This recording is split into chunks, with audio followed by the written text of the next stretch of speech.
본문 31절 보시면 시기가 나오는데요. 여호야긴이 사로잡혀간 지 37년. 이때는 바벨론의 에윌무로닥이라는 왕이 즉위한 원년 12월 25일. 그때 오늘 본문 사건이 있습니다. 에윌무로닥이라는 사람은 바벨론을 세워서 아수르를 정복하면서 바벨론 제국을 그 고대 근동의 패권 국가로 만들었던 느부갓네살 왕의 아들이 에윌무로닥입니다. 느부갓네살은 40여 년 동안 바벨론 제국을 통치하고 죽게 되었습니다. 그렇게 느부갓네살이 죽은 후에 에윌무로닥이라는 아들이 아버지 느부갓네살을 이어서 왕위에 올랐습니다. 그런데 통치 기간이 2년밖에 안 돼요. 주전 562년에서 560년, 2년에 끝나죠. 왜냐하면 우리 예레미야서에도 이 사람의 이름이 몇 번 나오는데, 네르갈 사레셀이라는 이 에윌무로닥의 부하이면서 메부니까 여동생의 남편이에요. 이 에윌무로닥의 여동생의 남편인 네르갈 사레셀이 에윌무로닥을 암살해서 죽습니다. 그래서 2년밖에 통치를 못해요. 아버지 느부갓네살을 이어서 새로운 바벨론 제국의 왕이 되었는데 2년 만에 여동생의 남편에게 암살을 당하면서 이렇게 비운을 운명을 맞이하게 됐던 에윌무로닥이 즉위했던 첫 해 12월 25일에 37년 동안 감옥에 있었던 그 여호야긴 왕을 석방시켜 준 거예요. 에윌무로닥이 왜 여호야긴 왕을 석방시켜 주려고 했는지 그 이유는 우리는 알 수 없어요. 성경에는 이유를 말하고 있지 않은데, 신약 성경이 쓰여질 때 역사책을 쓴 요세푸스라는 유대인 역사가가 있어요. 이 요세푸스가 이 부분에 대해서 왜 에윌무로닥 바벨론 왕이 여호야긴 왕을 37년 만에 즉위 원년에 석방시켜 주었는가에 대해서 설명하는데, 요세푸스는 이렇게 말해요. 여호야긴 왕은 잘못이 없어요. 그의 아버지 여호야김이 바벨론을 배반한 거예요. 그래서 바벨론 군대가 쳐들어왔어요. 근데 바벨론 군대가 오기 전에 이미 여호야김은 죽었어요. 아람, 시리아와 또 모압 연합군이 이스라엘을 공격할 때 죽었단 말이에요. 그래서 그의 아들 여호야긴은 3개월 10일 동안 왕위에 있었어요. 바벨론 군대가 쳐들어왔을 때 여호야긴 왕은 예레미야 선지자의 말처럼 바벨론과 맞서 싸우지 않고 그냥 대신들을 끌고 나가서 항복했어요. 아버지 여호야김은 바벨론 제국을 배반했지만 그 이후에 아들이 되어서 3개월 10일 동안 통치하고 있었던 여호야긴은 바벨론에게 스스로 걸어 나와서 항복했으니까 여호야긴은 바벨론에게 잘못한 게 아니에요. 그런데 자기 아버지 느부갓네살이 여호야긴을 잡아다가 감옥에 지금 37년간 죄수로 살게 한 거잖아요. 에윌무로닥은 이것이 잘못됐다고 판단했다는 거예요. 그런데 에윌무로닥은 자기 뜻대로 할 수가 없었어요. 아버지가 왕이었기 때문에. 그래서 아버지가 물러나고 이제 자기가 바벨론의 새로운 왕이 된 즉위 원년에 이 여호야긴을 석방시켜 주었다. 이렇게 요세푸스가 설명하고 있고 그럴 가능성이 매우 높죠. 37년이에요. 긴 시간이죠. 성경에 보면 이 여호야긴이 몇 살의 왕이 되었는지가 2개로 나와 있어요. 열왕기하 24장 8절에는 18살의 왕이 되었다고 기록하고 있어요. 18살에 왕이 되어서 3개월 10일 만에 포로로 끌려가서 37년간 감옥에 있었으면 55살이에요.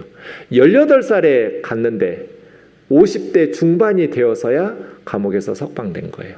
그런데 역대하 36장 9절에 보면 이 여호야긴이 왕이 된 나이가 8살이라고 그랬어요. 10살 차이가 나요. 8살에 포로로 끌려가서 감옥에 8살 때부터 감옥에 있었다면 45살, 37년이니까요. 40대 중반에 감옥에서 풀려났을 거예요. 왜 이렇게 차이가 나는지 지금 성경은 원본이 없어요. 남아있는 건 다 필사본들밖에 없어서 아마 필사자들이 양쪽 중에 한쪽이 열왕기서 기자나 아니면 역대기 기자가 원본을 필사하는 과정에서 둘 중에 한 분이 실수한 것 같아요. 18살인지 8살인지 우리는 정확히 알 수가 없어요. 이건 사본의 문제였던 것 같아요. 어쨌든 여러분 8살에 끌려가서 그 어린애가 37년 45살 될 때까지 감옥에 있었다는 것은 너무나 불행한 일이죠. 18살에 끌려가서 55살까지 감옥에 있었다고 해도 불행한 일이에요. 짧지 않은 시간이에요. 나라가 망한다는 건 이런 거예요. 37년 거의 인생의 대부분의 시간을 감옥에서 최수로 살았어요. 이 여호야긴은 감옥에서 하루하루를 어떤 심정으로 살고 있었을까? 죽지 못해서 모진 목숨 버티면서 살고 있지는 않았을까? 그런데 에윌므로닥 왕이 자신의 머리를 들어주었어요.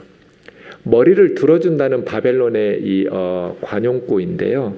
호의를 베풀다 돌보아 준다는 뜻이니까 이 에윌므로닥은 여호야긴을 감옥에서 무죄 석방시켜주면서 따뜻하게 친절을 베풀어 준 것이죠. 머리를 들어주었어요. 37년 만에 머리를 들어주었어요. 머리를 들어준 것이 어떤 것인지 32절부터 34절까지 설명하고 있어요. 그에게 친절하게 말하고, 바벨론 왕이 친절하게 여호야긴 왕에게 따뜻하게 좋은 말을 해주고, 그리고 그 자리를 그와 함께 바벨론에 있는 왕들의 자리보다 여러 나라 왕들이 끌려왔을 거잖아요. 유다 왕 여호야긴만 끌려오지 않고 여러 나라에서 왕들이 끌려왔을 텐데 그 다른 나라 왕들보다 여호야긴의 자리를 더 높이 앉게 해줬어요. 37년이나 억울하게 감옥에서 고생했다고 여긴 것 같아요. 그리고 죄수의 의복을 갈아입혔고, 이건 당연한 거잖아요. 당연히 감옥에서 풀어주었으면 이제 죄수의 옷은 갈아입혀 주겠죠. 근데 왜 예레미야는 죄수의 의복을 갈아입혔다고 기록해놨을까요? 너무나 당연한 일인데 그것을 우리에게 상상하게 하는 거예요. 37년간 죄수의 옷을 입고 감옥에 있었다. 머리를 들었다는 것, 감옥에서 나와서 친절하게 말했다라는 것이 무엇인가? 더 이상 죄수의 옷을 입지 않아도 된다는 뜻이에요.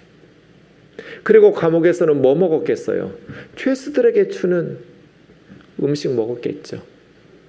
그 거친, 먹기 힘든 그러한 양식을 죄수들에게 주는 곡식을 먹었을 거예요. 그런데 평생 항상 왕 앞에서 먹겠어요. 바벨론에서 가장 좋은 음식을 먹게 한 거죠. 37년 만에 왕이 먹는 진귀한 아주 좋은 음식을 평생토록 먹으면서 살다가 날마다 쓸 것이라고 번역한 건 양식이에요. 날마다 그 가정에 필요한 양식을 왕에게서 정량을 받아서 죽는 날까지 종신토록 받으면서 살았다 하고 예레미야서가 끝나요. 그러면 이 글을 읽고 있는 포로지의 유다 백성들, 그들은 어떤 생각하겠어요, 여러분? 예레미야서가 이렇게 끝났다는 것은 희망이죠. 여호야긴 왕이 회복됐다는 것은 하나님께서 이스라엘을 회복시켜 주실 거라는 희망을 품게 하잖아요. 그래서 예레미야서는 이스라엘의 죄를 폭로하고 그들의 임한 하나님의 심판을 선포하지만 예레미야서의 결론은 심판이 끝이 아니라 회복이 끝이에요. 그런데 이스라엘의 회복에 대한 말씀이 아니라 한 사람, 37년간 짧지 않은 시간 동안 감옥에 있었던 여호야긴 왕의 회복에 대한 이야기로 예레미야서가 마무리되고 있어요. 그래서 이스라엘 백성들은 예레미야서를 읽을 때 희망과 기대를 가지게 되는 것이죠. 하나님께서 여호야킨 왕처럼 우리도 언젠가 회복시켜 주실 거야. 이미 예레미야 선지자는 여러 차례 이야기했어요. 29장 10절 같은 구절들이요. 얼마 동안? 70년 동안. 바벨론에서 70년 동안 벌 받을 거야. 우리 죄에 대해서 하나님께서는 바벨론에서 70년 동안 죄값을 치르게 하신다고 말씀하신다. 하지만 70년이 차면 죄수가 죄값을 다 치르고 나면 석방되는 거잖아요. 징벌을 다 받고 나면 이제는 회복되는 거잖아요. 하나님께서 우리를 돌보실 것이다. 선한 말씀을 성취하셔서 이곳 예루살렘으로 우리 조상들의 땅으로 돌아오게 하실 것이다. 예레미야는 심판이 끝이 아니에요. 회복이 끝이에요. 언제나 하나님의 백성들을 향한 하나님의 뜻은 심판이 끝이 아니에요. 회복이 끝이에요. 하나님께서 우리를 징계하시는 것은 징계 자체가 목표가 아니에요. 징계를 통해서 우리가 하나님의 백성으로 회복되는 것이 목표예요. 자녀들을 꾸중하고 회초리를 들 때도 징계 자체가 목적이 아니라 회복이 목적이잖아요. 하나님도 마찬가지죠. 그래서예요. 46장 28절을 우리는 기억해야 돼요. 우리 같이 좀 읽어볼까요? 예레미야 46장 28절입니다. 시작. 여호와의 말씀이니라. 내 종 야곱아, 내가 너와 함께 있나니 두려워하지 말라. 내가 너를 흩었던 그 나라들은 다 멸할지라도 너는 사라지지 아니하리라.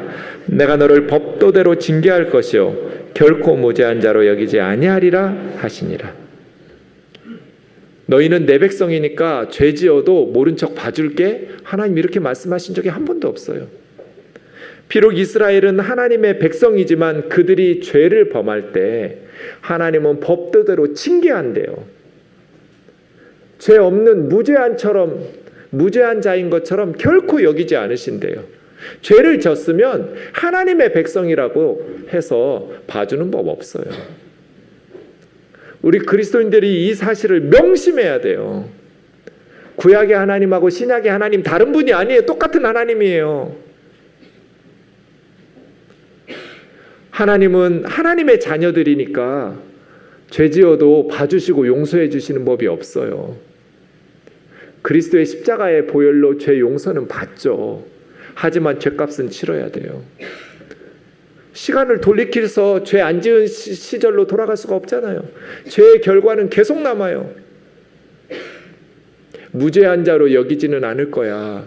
법도대로 징계를 받을 거야. 하지만 너희를 영원히 멸망시켜서 사라지게 만들지는 않을 거야. 하나님을 섬기지 않는 다른 나라들은, 그 강대국들은 다 멸망하고 사라지게 할지 모르겠지만 하나님의 백성들은 내가 반드시 사라지지 않게 돌볼 거야. 회복시킬 거야. 두려워하지 마라. 내가 너희와 함께 있다. 이 사실을 기억하셔야 돼요. 우리 예수님 뭐라고 말씀하셨어요? 누가복음 17장 3, 4절 같이 읽겠습니다. 시작. 너희는 스스로 조심하라. 만일 내 형제가 죄를 범하거든 경고하고 회개하거든 용서하라. 만일 하루에 7번이라도 내게 죄를 짓고 7번 내게 돌아와 내가 회개하노라 하거든 너는 용서하라 하시다. 예수님 뭐라 말씀하셨어요? 내 형제가 하나님의 백성이죠. 크리스찬들이에요. 우리와 동일한 믿음을 가지고 있는 자매 형제들이 죄를 범하면 모른 척 외면하지 말고 경고하라는 건 꾸짖으라는 뜻이에요. 왜요? 죄는 형벌이 따르니까요. 하나님의 징계가 따르니까요. 죄를 두려워해야 돼요. 우리는 예수 믿으니까 하나님의 자녀니까 좀 안 아프게 때리시겠지. 우리는 하나님을 믿기 때문에 어느 면에서는 더 엄격하게 하나님이 심판하세요. 성경 보세요. 이스라엘이 어떻게 하나님의 징계를 받는지. 하나님의 백성이니까 대충 약하게 그러지 않으세요. 하나님은. 그래서 죄를 범하면 꾸짖으라는 거예요. 징계하고 경고해라. 그리고 회개하면 용서해라. 하루에 7번 너한테 잘못하고 너에게 돌아와서 내가 회개한다고 말하면 네가 인간이냐? 이렇게 말하지 말고 용서하라는 거예요. 이게 예수님 말씀이에요. 뭐 하면? 회개하면. 뭐 하라? 용서하라. 회개 안 하면 어떻게 해요? 용서가 없어요. 회개도 안 하는데 무슨 용서를 해줘요? 누가복음 17장 3절 주님 말씀 기억하세요. 만일 형제가 죄를 범하거든 경고하고 회개하거든 용서해라. 회개 안 하면요? 마태복음 18장 보세요. 내 형제가 죄를 범하거든 가서 너와 그 사람과만 상대하여 권고해라. 너의 말을 듣고 회개하면 한 형제를 얻는 것이요. 만일 너의 꾸중하는 말을 듣지 않거든 한두 사람을 데리고 가서 그 사람을 두세 증인의 입으로 말마다 확증하게 해라. 만일 그들의 말도 듣지 않거든 교회 말하고 교회 말도 듣지 않거든 이방인과 세리처럼 여겨라. 이방인과 세리처럼 여기라는 건 뭐예요? 그리스도인이 아니다. 형제 자매가 아니다는 거예요. 그리스도인들은 공의로우신 하나님을 섬기는 사람들이에요. 하나님께서 죄에 대해서 책망하시잖아요. 37년을 감옥에서 고생시키시잖아요. 그러나 우리가 기억할 건 뭐예요? 회복이에요. 하나님의 백성들은 하나님께서 반드시 회복시키신다. 감옥에서 끝날 것 같았는데, 이렇게 내 인생은 감옥에서 죽을 줄 알았는데 어느 날 갑자기 562년 12월 25일에 하나님께서 끄집어내셨잖아요. 죄수복을 벗겨버리시고 왕과 함께 산의 진미를 즐기면서 죽을 때까지 종신토록 평생에 살아가도록 하는 회복의 은혜를 주시잖아요. 하나님은 우리를 잊은 적이 없고 잊을 수도 없어요. 엄마가 어떻게 자기 아들을 잊고 자기 딸을 잊어버려요. 그런데 엄마는 잊을지라도 자기 자식을 잊을지라도 나는 너희를 잊을 수가 없다. 이것이 주님의 말씀이잖아요. 하나님은 저와 여러분을 잊으신 적이 없어요. 잊을 수도 없어요. 왜? 하나님 우리를 지으셨기 때문이에요. 37년간 감옥에 있을 때 하나님이 나를 포기한 것 같고 잊은 것 같지만 하나님은 잊으신 적이 없어요. 이것이 그 크신 하나님의 사랑이에요. 하나님의 백성들이 죗값을 치더라고 징계를 받기도 해요. 공의로우신 하나님이시니까요. 하지만 하나님 앞에 정직하고 겸손하게 회개할 때 하나님은 용서해 주신다. 회개하거든 하루에 7번 잘못하고 너한테 와서 내가 회개한다고 고백하면 너는 용서해라.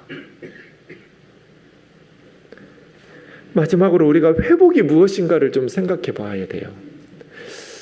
여호야긴의 회복은 무엇일까? 그러면 이스라엘의 회복은 무엇일까? 우리의 회복은 무엇을 회복이라고 불러야 할까? 이사야 50장 4, 5절입니다. 여호와의 말씀이니라. 그날 그때 이스라엘 자손이 돌아오며 유다 자손도 함께 돌아오되. 이게 회복이죠. 열방에 흩어졌던 이스라엘 백성들이 고국으로 돌아오는 게 회복이에요. 그런데 성경은 이것만 회복이라고 말하지 않아요.